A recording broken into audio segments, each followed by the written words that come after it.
کر کے اس کی کھال اتار لو. یہ ایسا ہی تھا, ذرا سی بات پہ جو ہے یہ اس کو باغی تصور کرتا تھا اور قتل کروا دیتا تھا. جہاں تک میری یادداشت جو ہے وہ ساتھ دے رہی ہے کہ وہ حسن بصری بھی اسی کے عہد میں تھے. تو وہ حسن بصری جو ہے وہ فرماتے ہیں کہ میں نے ایک مرتبہ ارادہ کیا کہ ظالم شخص کو جا کے روکوں اور اس سے یہ کروں.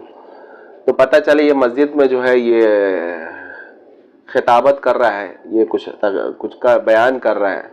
تو بولا کہ چلو دیکھتے ہیں یہ کیا بیان کرتا ہے. تو جب وہ حسن بصری گئے تو خود ان کا جو ہے وہ بیان ہے کہ میں مبہوت رہ گیا کہ اس کی وہ بیان, وہ بلیغ شخص تھا, فصاحت و بلاغت میں جو ہے وہ ایسا بیان اس نے کیا کہ مجھے لگا کہ یہ حجاج بن یوسف ہی صحیح ہے اور ہم لوگ جو ہے وہ غلط ہیں.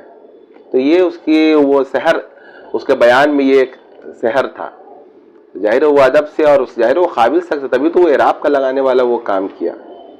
اور اچھا ایک اور کام وہ ہے کہ یہ محمد بن قاسم جو سندھ جنہوں نے فتح کیا, اور بہت بڑا کارنامہ محمد بن قاسم کا ہے, یہ بھی محمد بن قاسم کو بھیجنے کا صحرا بھی اسی کے سر ہے, حجاج بن یوسف کے سر ہے.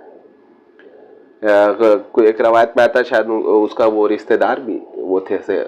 دیکھیے محمد بن قاسم کا کیا کارنامہ رہا ہے اور حجاج بن یوسف وہ تو عجیب بات ہے یہ. تو یہ حجاج بن یوسف جو بنو امیہ کا, یہ آپ مان لیے تصور کیجئے کہ ایک ظالم گورنر تھا اور بالکل بھی یہ رعایت نہیں کرتا تھا کسی کو تحت کرنے میں.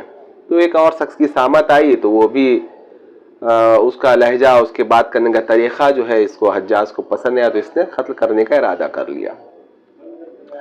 حجاج کا یہ حکم سن کر وہ مرد خدا پہلے تو ہنسا اور پھر رونے لگا. حجاج نے عجیب